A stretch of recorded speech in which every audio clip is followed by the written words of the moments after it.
Hey everyone. Hey everyone, I am with a living legend in the Bay Area for real estate. Someone I've known for, I think 10, 12 years now. But Kenny of Team Fast, running Team Fast. He was Kenny Fast for so long, but he's a number two team in EXP for the entire United States, which is massive. And just his knowledge is superior to anybody I've ever seen. You seem to watch the markets. I love seeing your posts and stories that you share. But I have to ask, man. And first of all, welcome and thank you for being here. But what does that milestone mean to you? And how did you build this? I mean, the mile, I honestly, I just stopped caring for the awards. I sound jaded. I have like a whole wall of trophies, declare ones they give every year. Yeah. And I was the number one agent in Oakland for units from, I don't know, 2011 to Yeah. 2021. And Right. then number one in California for Mega Team and number two EXP for a couple years now. Was actually, is it turned off? Is it on or off? I can't tell. There you go. Yeah, so winning wars has been my business partner that he's a director of sales. He's more into that stuff. I don't really spend too much time thinking about it. Yeah. But building the team has been a journey. I've done this team thing three times now. I went from just a handful three recruiting three agents for my first brokerage. My first brokerage has six agents in it, so I Well, just kind of did what I want.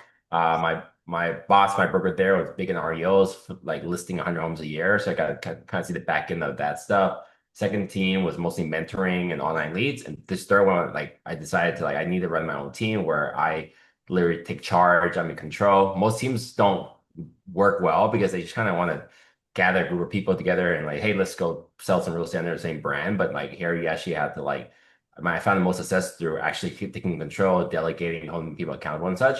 So I had this team in 2019, started my second brokerage, Climb Real Estate, my fifth year there, my ninth year in business. I grew from zero to a team of 10 in a yeah. year.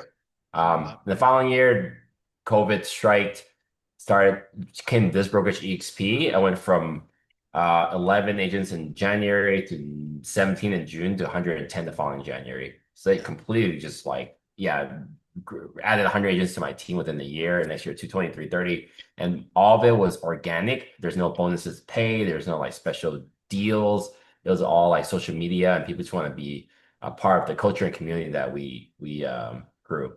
We're I kind of love like that, the man. outcasts, underdogs. In the Bay Area. Bay Area real estate is the most competitive in the entire United States.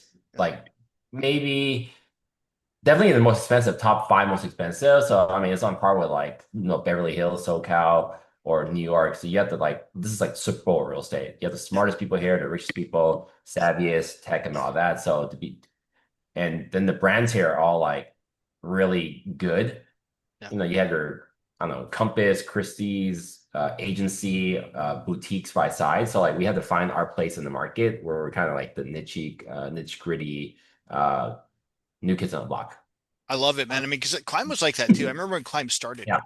right? Like, I mean, I go back 22 years in this industry, as we're mentioning before you started recording. And, I remember when Climb started. I remember when it was smaller and then it grew and then you came on board and then Climb just completely changed. It's like Climb's a whole new thing, especially in the East Gate, because Yeah. Climb is so much in San Francisco and you brought it to Oakland. Really, you were, I Yeah, think they were kind a of top like, 10 brokerage in San Francisco. And kind of like quick story behind it was like Chris Slim was the founder of Climb. At one right. point, half the production of Vanguard. So like you have these, teams growing out of a bigger team and then starting their thing and you keep growing new leaders and new brands out of the same thing.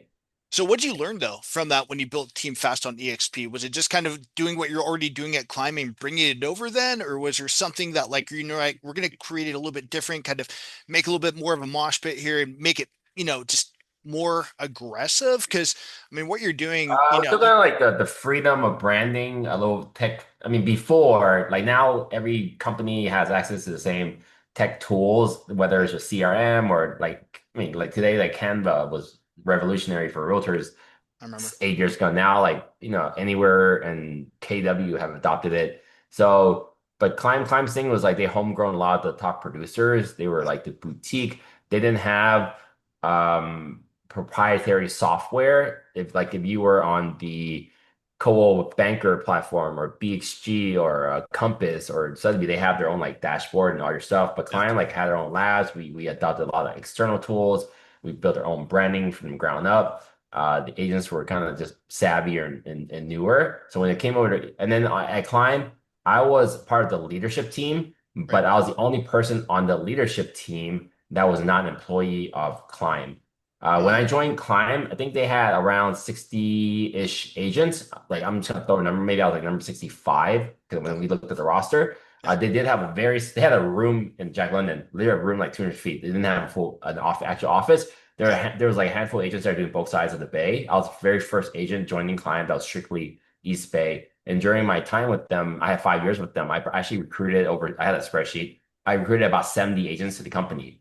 At the peak, I think growing and shrinking, they probably like around 280. Yeah. So I brought in almost a quarter of the company during my time there. And then they went on to sell to, at that time, Realogy, and then they blew up some more, and then they Remember ended that. up shuttering that. So, like, what did I learn there from it? Like, I learned that it actually wasn't that hard to run like a company.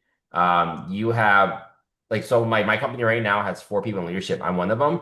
We Yeah. have a broker person, Yeah. and then we have a sales director. You're off different company might have a sales manager, and then we have someone that runs like back end operations and stuff. So between us, that's like yeah, like running a team isn't that hard because then the actual brokerage powers, the E&O, the bookkeeping, the actual broker support, the branding, just all that. But if you look at like the little details, that's why platforms like Side or EXP, like we you don't need a handful of things to grow a team. We just grew a very, very large team.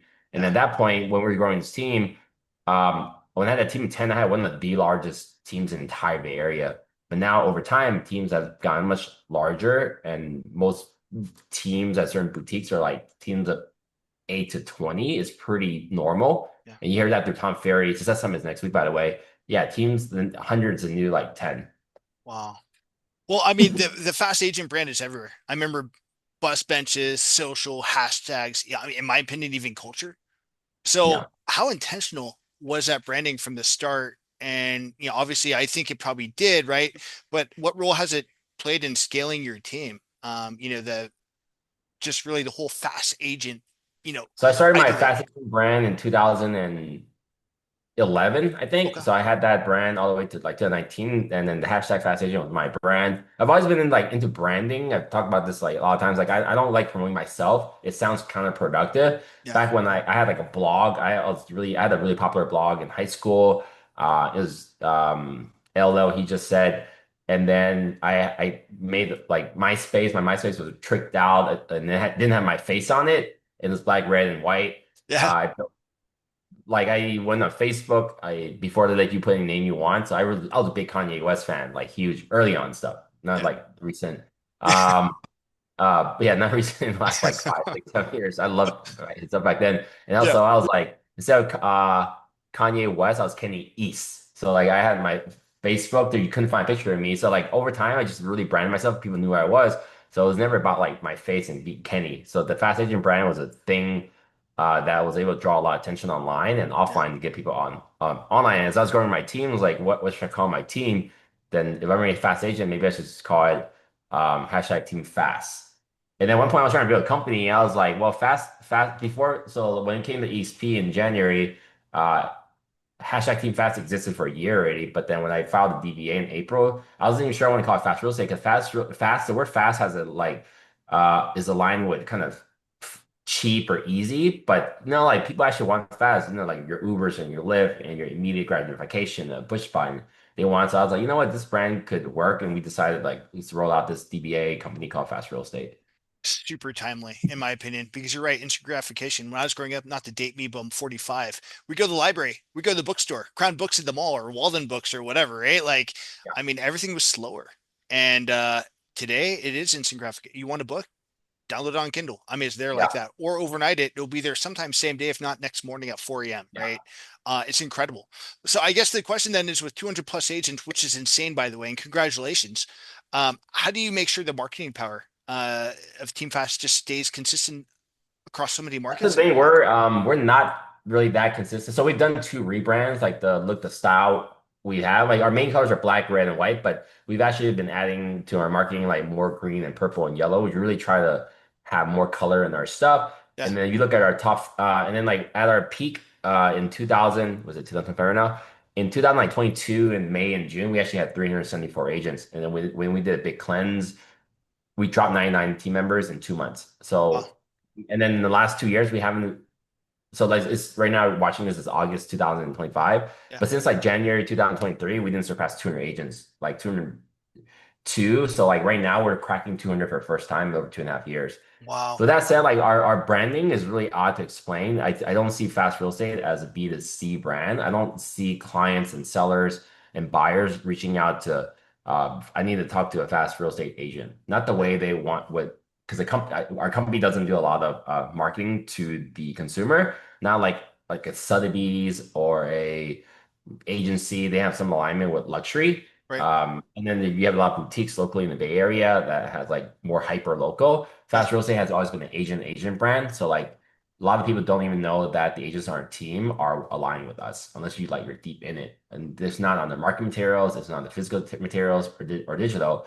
Like our top 50 agents, I would say over 80% of them don't use any of our logos. So, Yeah, that's cool but because it creates individuality, right? So it's yeah, probably keeping that top talent with you because you have some top agents with you that I yeah, know personally as well and I'm friends with, and I see them and their allegiance is to the brand, the company that, the brokerage, right? And yeah. I see that. So you're allowing the individuality of it rather than just saying you're team fast. Yeah. And So Team that's Fast, like other agents know who we are. I mean, like people like are deeper and like does some research, like then they know who we are. yeah, But the thing is, like your personal brand matters. Like honestly, the brokerage doesn't matter. I love my brokerage. It's a very low cost virtual world thing, and yeah, I get what I pay for. I get more than I pay for, but because the cost to operate is so low, I can take that money and do my own thing. So we as a team some people call it like a team rich model. We're in between like what you would consider a team of like 5, 10 because they don't have a lot of resources and a brokerage. But we fill in like we build our own brokerage on this platform. So in a way, we look at EXP as like an insurance or insurance. It just covers we require to be somewhere. There's other features too, but then I built my own marketing. I use up yeah, my own software. I have my own recruiting. I have my own manager. I have all my own stuff. yeah, So being able to build that like a almost like a white label brokerage, because ESP is our white label ish, and we're like the white label for the agents. Not everyone wants to do 20, 30 million and then start their own brand or whatever. yeah. In fact, we don't even have any teams on our team. Like just it's very free flowing. It's truly collaborative. Every company says we're collaborative, but you go to the office on a busy day. I'm pretty sure the top agents are like in their own room doing their own thing. They're not out sharing. I love that about your team, and I can name, some players I work with personally, and I just know the conversations we have and the conversations they have about when they're kind of talking smack to each other and I'm on the phone with them and like, I'll be talking to Ray who's talking to Eric and like we're just kind of it's funny because it's cool and it's like, man, if I were an agent, I mean, you'd have my license in a heartbeat for that reason alone. It's just this energy there is insane. And on that note, your team 781 homes in 2024. And this is a down market, man. I guess what role do you think your own agents in their own marketing versus your marketing? What's really helping, getting that moving with so many homes sold in, a year like 2024? We What's truly do everything. I mean, that not like we run workshops, we encourage door knocking, open yeah, houses, calling your past clients, mailers. We do all of it, and we help people track their activities. So okay, the thing why I think we're successful, we don't necessarily have one playbook. yeah, And then I have been going. I usually go like 10, 15 conferences a year. If I cut back this year, maybe it's like closer to 10. okay, But we will go and seek out information from other top teams and then yeah, implement it into our team. So it's not because many other brands like giving them props and like give values to what like a Sotheby's or agency or Christie's or yeah, Compass are like, oh well, use our brand. Well, do you have training? No, just you're with our company. Just go to their appointments, like show how great our company is, and then yeah, like it works in some markets, but in other competitive markets, like we work with a lot of newer agents. We really truly build up their skill set. and their confidence. And our slogan for company is be fast. I know that's not grammar correct, whatever, but it just looks cooler. Bro, it's Um, way cool. I love that, man. yeah. It's like that's So, huge. and then like the be fast, BU is like what it says, but be fast is not, it doesn't say be like Kenny. It just be, no, I'm still Kenny. I have own brand, but it's just the way you operate, the efficiencies, the systems, process, how you market yourself. Just, and then people have a different meaning for them. Yeah. So I think what that's built out, that's why you have really like outgoing people on our team, like an Eric Kang. Like I don't know, he has like 20. He's the only person on my team that has more followers than me now. He has like 20,000 followers, which is insane. Like his stuff is so great. Well, his Um, his marketing's amazing. I love when he's headbanging into my house. I'm like, bro, that's my guy. And yeah, he's yeah, just that incredible, right? that brand would probably not align with any of many of the companies I just mentioned. Yeah. The manager doesn't get it. They're like, no, this is not on brand. So when agents are very comfortable being themselves, Yeah. then it shows through their marketing, it shows through their confidence, it shows through their happy. I mean, it's kind of like we're in California, it's a liberal state, right? It's kind of like being woke or just being in your own thing, and you just feel more free. Just be who So. you are so people can build a relationship with you and trust you. They don't want to see the But guy many in companies suits. don't it doesn't flow if you do something weird. Like that's like when I grew my business, I had a lot of haters. It's just the reality. I was number one in my market in my mid 20s. Now when I see a mid 20s person, I'm like, dude, I don't get how you dress, how you talk. I don't get it. And a lot of stuff is offensive. And I'm 40. 'Cause I went to some parties recently, like real estate parties, like some young people Yeah. like, wow, I get it now. Like, because the people then didn't like me were in the 60s. I'm 40. I'm like, I don't get it. But we built a culture of like people being themselves. So like, and then we provide the training, the workshops, all the stuff they need. But when people are really themselves, they attract they attract people and then they're comfortable. They're like Yeah. they're happy going to work, just overall more Yeah. productive. We found that if you're not truly aligned with yourself, it's hard to. And then real estate is like fake it till you make it, and you're new, you don't have any sales, you just lack confidence. It's just a whole mess. But now we get people to be who they are, be what their hobbies are, and they attract people. And then real estate is secondary to themselves. People need to like, for most part, people need to if it's truly if you or consumers truly and then you just truly believe it's a relationship business, then you need to build a good personal non-real estate brand Yeah. to build good relationships with people. And then real estate comes second. It's something that you do. Not like, oh, I'm a realtor. Because then you're competing like I'm a realtor. Well, there's always someone that has more sales than you in this neighborhood or the city or a higher price point than you or sells it Right. faster than you or something, right? Yeah. Anything. But Yeah. you can't beat someone else at being themselves. So 100%. So I guess for the agents listening, what systems or structures other than being yourselves would you say you have to have in place before you even think about scaling your business?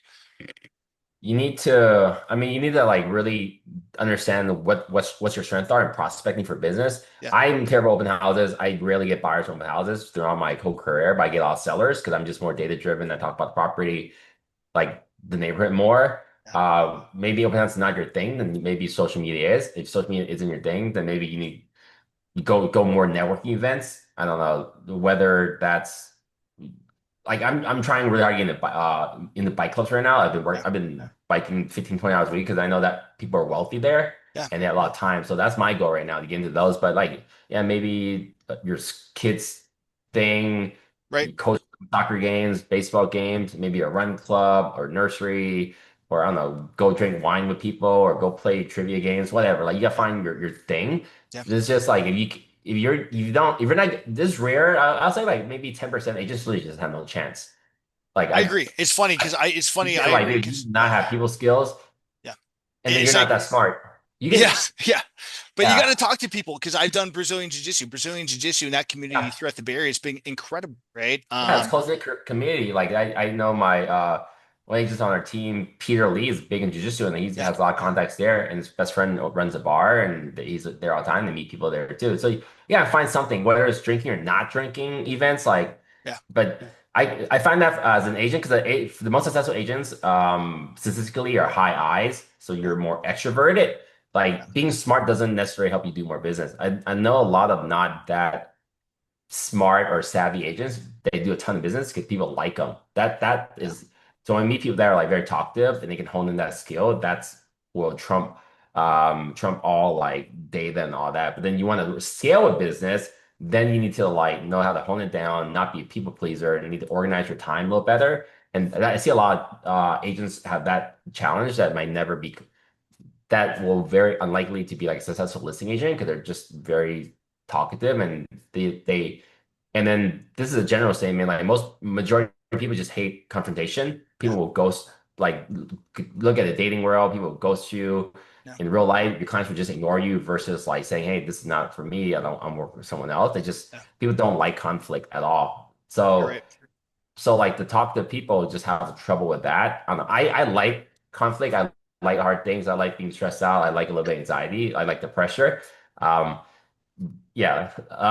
You're That's not why alone there. I mean, look at my hairline now, dude. I no longer try to have hair. I'm like, oh, dude, I'm good with it. I'm But fine. like the listing agents are usually better if they can have those hard talks. A Yeah. buyer, like, hey, you look at how beautiful this house is. You make an offer, like, the comps of this, like, I don't know, but like that's why certain only a percentage of the population can become a good listing agent. So you have to got scale. Like, yeah, you need to get your prospecting, your funnels in place, and you need to like build that book of business. You need to be hone in on your skill set, know the market, network very well with other agents, like whether it's checking in on phone calls or going to network events. But then to really scale up, then it's hard to scale, but there's only a handful of ways to really scale and make a lot of money in the business, like to make more money in the business. Yeah. It's either you personally sell a lot of real estate and have some assistants, which essentially is a team or a showing agent, buyer's agent, then you're already like some form of team. And then you want to get like scale, like which the people I surround myself mostly and spend most of my time is like operating large teams. And then with that, then we're in the people business again, like how a normal agent is looking prospecting for clients. I'm constantly prospecting for agents to come work with me or for Yeah. me. Yeah. And that is through same thing, like social media, networking, talking to the camera, keep having conversations and events and just organizing that. Yeah. I love it, man. I mean, so you cover three very different markets, in my opinion: Bay Area, Sacramento, Central Valley. Yeah, What's standing out to you right now in 2025? It's a harder market for a lot of folks, but it what's kind of, is. yeah, what are you doing with right now? What are you seeing out there? The market is a complete mess. Like it changes month by month. It's we noticed that like we had mostly 5 months of uptrend. Like every month since April has been better, but August we're taking a dip.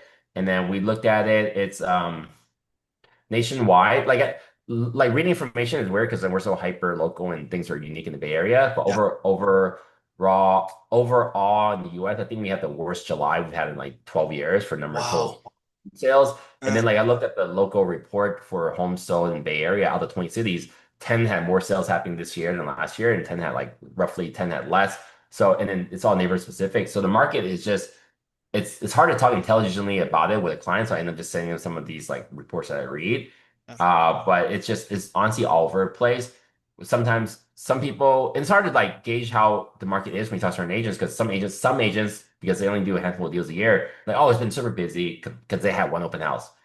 Other agents like it's dead because they had one listing that doesn't sell. So like I look at everything as a whole. I know that today on our staff meeting, as an example, that our team our team meetings are lower in attendance than normal. Usually it's like 50 and then us to 30. Coaching calls the same. And our Zillow sales, which is usually like 10, 15 a month. Now we're down to 10. And our wow. overall sales are low. So everything, I think people were just taking time off for vacation Yeah. in the last month. But Yeah. earlier it was better. We had more inventory. And then we have more in the Bay Area, we have more cancellations than ever. And we also had cancellations of listings, not just pending as growth. So it's the market's like a mess. We saw it too, as you know, I'm in SoCal and NorCal now. And it's funny because we saw more cancellations. They get into escrow. Nothing that we did, nothing that anybody did, but just cold feet. And we saw more cancellations. And it was funny. I look at application counts. So I see a number of application counts that we'll get. We Yeah, get are you 40 seeing more applications in the last month versus year? last week. We're seeing a lot more than last week, but it dropped from July 15th to about July 10th. So I was No. getting probably about 50 applications a month, and that's kind of our regular for what we do, and we produce fairly well, right, as you know. And so that said, it dropped after July 15th out of nowhere. But the week of July, the July 1st, we received, I think, 12 applications in a single day. So we saw that, then it just dropped off. But I mean, Yeah, again, it's we're reading the market like it's not in a good way. It's not completely tied to the mortgage rates. The market just does what it does. A lot of Yeah, it's very unpredictable. I'm thinking it's like, because you go back with me, man, to like 2011, 2012. Remember 2015? I use that as an analogy with most of the people I speak to and people I coach as well. And turn around and say, hey, remember 2015? We dropped off. And we dropped off around July 15th to August 20th. And then it picked up as we hit that fall market. And the Bay Area tends to thrive in the fall market right before Christmas. So I think we're seeing that. And that's why we're probably seeing things come up. It's interesting to hear you say that because it sounds like you're kind of in agreement. It's kind of that vacation time. People are taking vacations. You're taking that time. If you have kids, you're taking that last vacation before school starts. Now school starts this week or next week. So you're starting to see a lot of that create the seasonality that we had 10 years ago. Yeah, Um, I base a lot of my like my predictions based on my last couple years of sales. I have thousands of sales to look at, so like I see kind of the overall trend, and yeah, then it's not a perfect equation because then I lose agents, I gain agents, so that kind of throws it off. But usually July or August dips just 1 month, and then it goes back up again September, October, and then dips again. So I'm looking for, hope, I'm praying for like a strong September, yeah, and October yeah, because at the end of the day, the reason the market was slow is because there's nothing to sell. Like yeah. now that there's more listings, 30 to 40% more listings every year, the sales have to has to go up. That you can't make more sales happen unless there's listings. So we have at least we have that, and people withdraw, then so be it. But at least we have things pushing the market forward. So what are your clients asking for right now? I mean, are they looking for certainty, value? I mean, speed is not a thing because we don't have to be competitive with more days on market, right? So you don't have to do the 12 or 14 day close. But what are you seeing right now with your clients? And what are they asking Buyer or for? sell side. Either. Buyer, let's start there. Just because I'm a lender, so I'm very curious to see what you're saying on that. I mean, buyers are always looking for a good deal. Like a Yeah, lot of buyers, I don't know, like maybe half the buyers I work with also buyers I work with are also selling, and yeah, more a ratio more than not are also upsizing. So I tell them, hey, this market is actually really good for you because let's just say you want to sell your 800,000 in the house and now it's worth 750, sucks. But now that 1.2 million in the house is worth 1.1. So then you're even though you took a loss, the property you're moving into has a bigger loss. So it's a really good time for you in the market. yeah, On sell side, the sell side, just straight sell. A lot of people, most people are selling or like selling secondary properties from my client base, or they're moving out of the area. They're I mean, obviously, like every seller, they're hoping to get the best price, but offers are far and in between, so it's a challenge. And I work in Oakland a lot. Oakland is one of the worst, statistically worst markets in the entire U.S. We lead the nation in price value drops, averaging in last quarter like versus last year like 7% drop. Our condo market is crap. We built 14,000 apartment units in the last 6 years. yeah, It's completely saturated. We're giving away like half rent or free HOA and just a lot of stuff. So Oakland market is half my business, so like my business has been very volatile, mm, but at least Oakland is one of the cities that has a lot of inventory to sell. yeah. So when the bounce back comes back, it's usually a lot stronger. I mean, Oakland was, I think, the number one housing market for like, I think going on close to 10 years, or at least ranked within the top 10 of the country year over year. And it was Yeah, incredible to see the growth that we saw throughout that yeah. area. I guess the question I have for you then is like, would you say this is worse than 2011 and that whole hard time with REOs and short sales? Because you started around then, and I was kind of in it then as well, where I was because I Yeah, started I'd say like 2000. my opinion would be way different. Because I actually like I didn't wasn't that deep in the so back then like there wasn't that much social media. There was not much news article. There wasn't a lot of optimistic news. Like I can't go on SF Business Times or MSNBC or Redfin News to find out what's going on. Right? I became the number one agent in my market my third year in 2011. So to me it was a great market. But Yeah, I do remember that in 2009 when I first started, I sold 25 homes for for for like $5 million, $4 million real estate. My average price is 200 grand. And next year, I sold 24 homes. My average price is 200 grand. But next year it was like 400 grand. So the 2011 prices doubled. right. So I don't know what was going on overall. I just knew my third year I sold 50 homes. So that's why I said like when you ask certain agents how the market was, like I only remember how I did in the market. It was great because I'm thinking there was a lot of transactions going on or way more, and people were starting values were going up again. So more Yeah, buyers had a frenzy of getting the market sooner than later. yeah, So and then now like it's even like in the last when we had a bad year, like our sales went from because you said like 780 whatever last year. Before that, we did 850. Before that, we did 1,005. So even when market tanked, you dropped like 15% in sales, and next year we dropped 5%. Yeah. The market probably dropped 20. No, the market dropped like 30% Right. nationwide on the 4 million. So like I only know what I know, and then like the way to really gauge how the market is versus how you are doing or I am doing is like having the stats of how you're pacing against, and I have these tools to look at that. So I think the market is has been healthy. It can't get any worse. Like Yeah. nationwide 4 million sales in Bay Area, like certain number of sales. It's just if we're so to me, it seems like we're getting better. If we're not getting worse, we're getting better. It's not flat. So what would you say to the agent? Because I get this question a lot with agents that are concerned, scared, right? There's a lot of that right now. And you're honestly, I mean, I know you're You could be scared all you want. You could spend time researching why the market sucks, or you could go find the buyers. Or people are still just get transacting. boots on the ground, right? And just continue Yeah, to thrive. Door knock. A good friend of mine is known for his door knocking skills throughout the East Bay. I spoke to him earlier today, and he's back to doing that. He's enjoying it. Plus, you're getting some sun, right? So you're out there yeah. in the summer. But would you It's just say and then just get? people are transacting. In fact, like if you're good at what you do, what we found, I mean personally for my client base, not just my team, I found that when I meet some people, they usually have a handful of transactions to do that they've been holding off of because they might have waited for prices to do a certain thing. Uh, like I'll give you this one example. Met a Hayward townhouse seller over a year ago Yeah. that wants to buy like 1.3 Okay. million dollar Walnut Creek, but then they need to sell like they have this mobile home. It's on the market right now. We just put it yesterday. They need to sell first before they do this, and then maybe or maybe not sell this house and then buy the next one. But they need to do something before the next one. So there's been three transactions awaiting to all happen at once, and we meet a lot of like family members. Families that need to sell this one, so then they can sell the next one that's for the sister, and then do this, and maybe the brother and sister will buy this. So there's a lot of chain reaction, domino effect on clients. A lot of and again, I think 60% of buyers also have to sell. So Mm, when you prospect well and you get the certain clients, usually you have a couple of transactions in front of you. It's not just like one and done.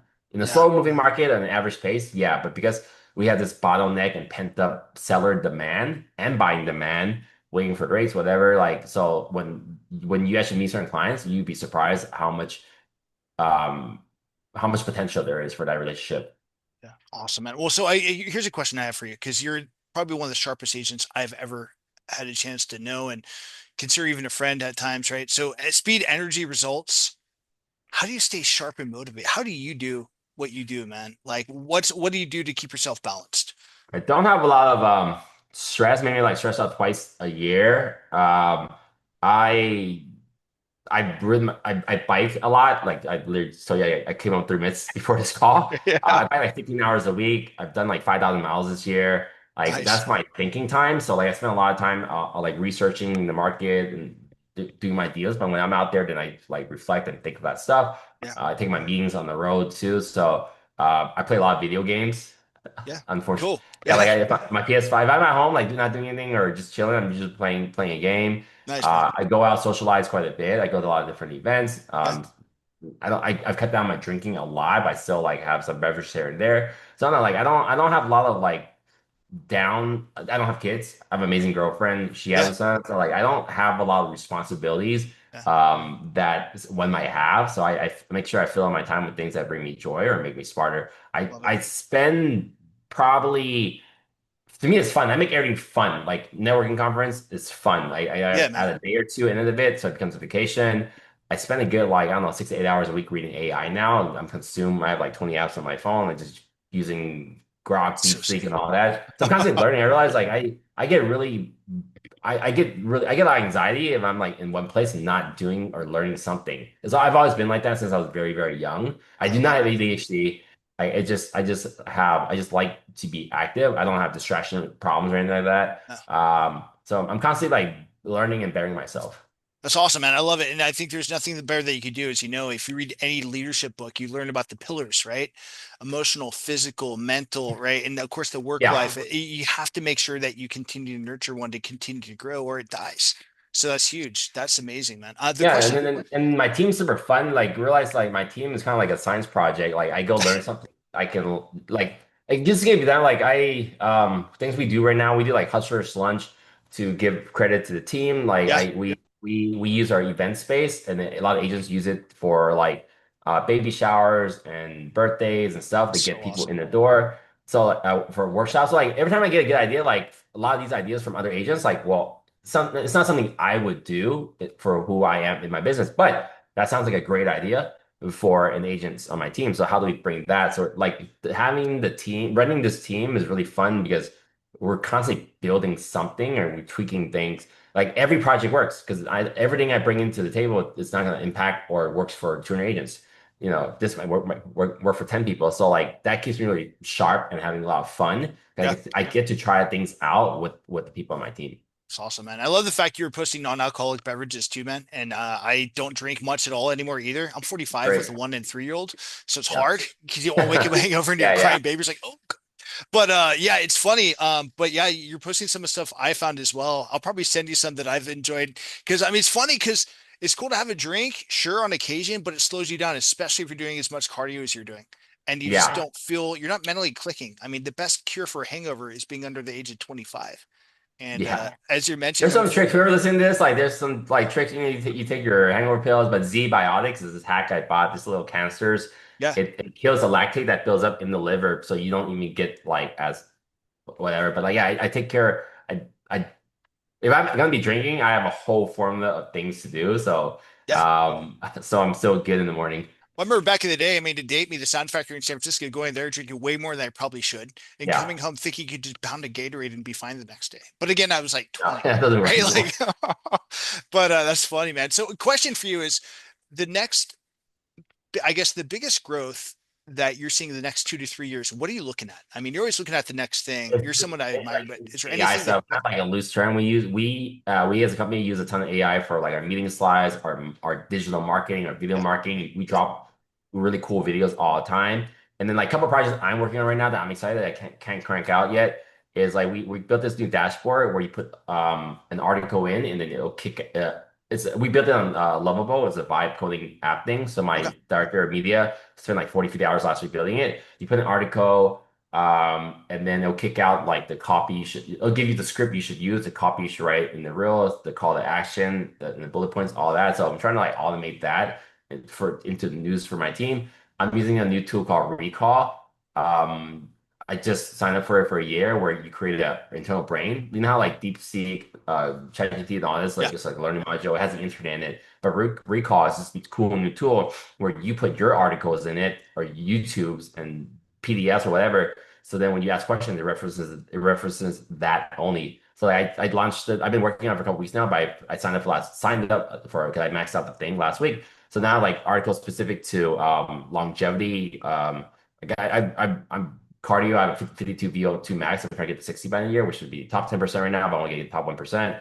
Like longevity, social media, AI, productivity, and then a new idea that just came out yesterday on the road was like having all the local real estate articles I come across, put them into this brain. So next time I prep for a listing appointment, I don't because I read a lot, but now like I can just ask it, hey, I'm interviewing for a house in Moraga. Can you give me stats for the market in the last 3 months, the over list price, days on market? And then yeah, I can go on MLS and research all that. But now if I've been feeding this brain all the stuff, it'll just kick me out this super detail, and then I can go to my appointment and it's giving essentially. Oh, and the thing about this is new thought. Essentially, it's getting the script to win that listing appointment for that seller. that's Like, incredible. yeah, like I just, okay, that's see that like it's that. And then my dad's like, how to bring it to the team where we have a Slack channel for them to ask any questions. Like I can feed them. It can again, this would be a brain of just like the latest 20 articles from local publications. So like AI, and then like AI, I'm using this really great tool called Fixer, Fxyer. It writes all my emails for me in my draft in my voice. So I go to my inbox, probably like 10 draft emails. And then that thing is not no emails will get missed. You'll never forget to respond. It sits in your draft. And then our agents are using ChatGPT to my clients ghosting me. What should I say? Like stuff like that has been killer. Here's the text messages. How should I respond? The emails. We're using it to analyze inspection reports or HOA docs. Here, give me like example, ask ChatGPT, give you the 20 most common HOA questions that as a buyer you should know. And then next time you meet with a buyer, take the HOA docs, pop in there, and okay, now reference the 20 questions, give me the answers, and then they send the list back to your client. Like you are the most intelligent agent they've ever met. 100%. So And like that's why, this, yeah, so we've been getting agents adopting that at a high level. yeah, Like ChatGPT is like kind of like the go-to phrase, but then most people don't know that like our emails are at fastagents.com. My emails are I spend 100 grand on email a year, which is insane, like 96 grand. It's stupid, but um Gmail requires you to sign up for Gemini now. So an email account being $15 is now $25 a month. But it has built-in AI. So like it has the full feature stuff. So now we're yeah, getting agents to go adopt that or take suggestions from that. So the future is creating like things research that took you hours and writing emails, how to like figure that out and organize stuff would take you hours. Now an agent can do that in like 15, 20 minutes, not like or a half an hour. So our agents are faster and smarter than ever before, and they can take on more clients and follow-up game would be stronger. So supercharging the agents, because I don't think AI will replace agents. It's the agents that use AI truly will win and beat the other agents not using it. So AI is a really big part of our, we bring it up on every coaching call. Like and we have I have a channel on our Slack that I have a couple hundred people on my Slack actively using every month. yeah. It's social media and tech tools, but now it's like I've learned this is really heavy on AI. Like we're teaching, I'm trying to learn how to prompt better and teaching agents to do that too. It's So amazing. AI, all things AI. I use AI for my workouts. If I'm there at 4:30, I got 20 minutes because I want to do a couple things. It's my wife's birthday, for Yeah, instance. And I was running late because I had open all day yesterday. I'm like, hey, I got 20 minutes. I need to work out. I'm using weights. What should I work? yeah. Boom. It was done. And it was amazing. It was like right then and there. So I guess the question for you, man, I'm very curious. If you had to restart, let's say you had not Team Fast wasn't, existing. Let's say none of this was built. What would be your first three moves to start today for you to do it? I would totally find a team with online leads. Okay. Um, they would let me need to brand myself, find a team that's like tech forward, savvy in the market I want. Yeah. I'll probably make an effort like get maybe into higher the luxury space a little like sooner. Like Yeah. prior, like 4 years ago, I only did 8 sales over a million. I've never been a luxury guy, but I've done hundreds and hundreds and hundreds of sales. So Yeah. I'll probably seek out a team that's like forward thinking, and then I would hope they have online leads so I can get in front of more people better and a mix of like the team lead having good listings for me to host. On top of that, then I would spend a lot of time like kind of like adopting these new tools, how to like like as if you're newer, it's really you don't have bad habits yet, so I'll figure out how to like use this AI or certain platforms to build my brand a little sooner and get on social media as soon as I can. If I could hire a professional and do my videos and launch there. Like so Nice. social media, online leads, and a strong team would be my first thing I would do. And that's what we're actively constantly building on our team supporting agents. I love it, man. Love it. So, what's next for your team? Are you expanding new markets? Or are you just going to double down on what's Not, working? I think we've tried. I just shut down like 4 or 5 offices last year. We tried expanding like Sacramento at Hayward off of Walnut Creek. Just can't like I learned that the team could be strong, but every market is so localized by certain brands, certain people, certain price points, commission structure, Yeah, just legacy brokerages, where like it's really hard to break San Leandro because it's only a handful of people there at Hayward or in the Union City. Like it's all learn a lot of failures and learning lessons in that. But I rather just double down in locations that we have because there's so much more opportunity in there. And then right. Central Valley, we're blowing up pretty quickly there because we start on Zillow in June. We're only supposed to get 40% more leads, every Wow. 30% more leads if we crush it. We have 400% more leads right now. It was like we told them to stop because we're getting too much business there for Zillow specifically. Yeah, But yeah, focus on Inner East Bay and Central Valley and Sacramento. We haven't, I don't feel like competing there, so that's not really a place we want to scale too hard. yeah. But we're doing really well in Solano County. We have a Fairfield office with like 20, 30 agents doing That's really awesome. well. That's And awesome. I would never have expected Solano or Stockton to be my third and second most biggest and popular and revenue offices had I not expanded into the other ones I tried out. Like Brent was really big for us. So you learn and you grow. Wow. Yeah, I mean, it's funny because I kind of learned the same thing. Tried to grow in Orange County was hard. Orange County is a hard place to grow in. The Bay Area is I had an awesome. office in Irvine. I had 20 agents there. It did not the brand the brands that are popular there aren't even popular here. So it's a whole different just Really? So you had Irvine, right? Do you still have Irvine or yeah, I had you Irvine still, office. okay. Yeah. Wow. Wow.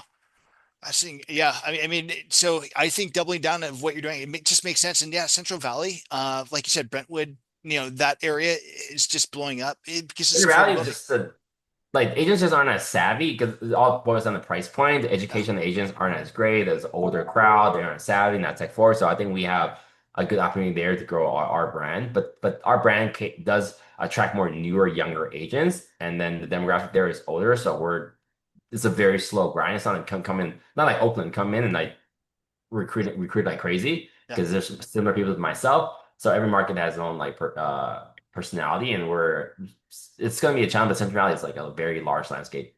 yeah. What would your one word be to an agent? This is my last question, by the way. I know it's taken a lot of your time, and I appreciate you, Kenny. Gosh, known you forever, man. So it's good to hang out. But my question is, if you were a solo agent looking to grow a team, what would your advice be to that agent? Is there any token of advice Solo or agents thought? looking to grow a team. Yeah, and scale. Go grab coffee with the 5 to 10 local agents that you look up to see how they've done it. And then like to see if this is something you really want to do. As an Yeah, example, like my ex-girlfriend 5 years ago, she was looking for teams to join. I had her interview with like 7 other teams. They're like top producers.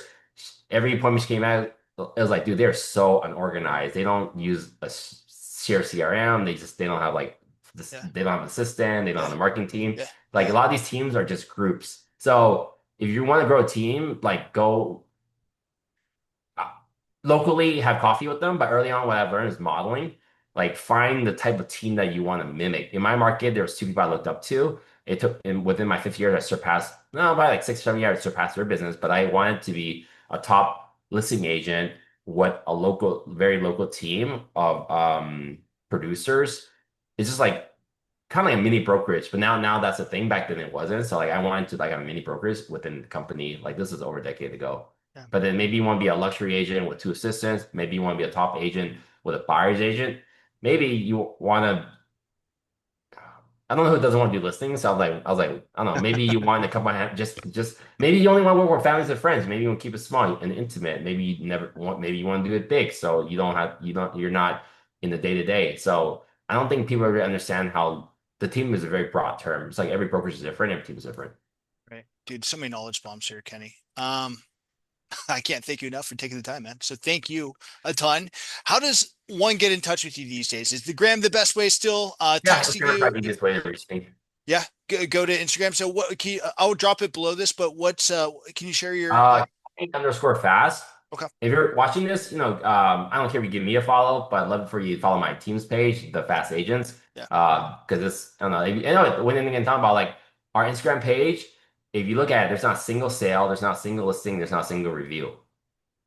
It's all personality, all like vibe, all like just like fun on our page. So Like that's I what's said, going to attract our agents. if I went the real estate side from lending, you would have my license in a heartbeat, right? Like if you'd take me. But yeah, there's just so much respect for your team and those that, I've been able to again build deep seated relationships with. You tend to pick up the cream of the crop, the best of the best, and it's just crazy to see this team grow. And some of the people that you have working with you, dude, you're blessed. You've done Yeah, I well. mean we So have great people that are yeah. happy to be here and they're happy to work with them. So if you're an agent in the East Bay, please also hit Kenny up if you're cool. But but Kenny, I just want to say thank you for the time. I appreciate you more than you know. Seriously, man. Cool. Well, thank you for having me. Awesome.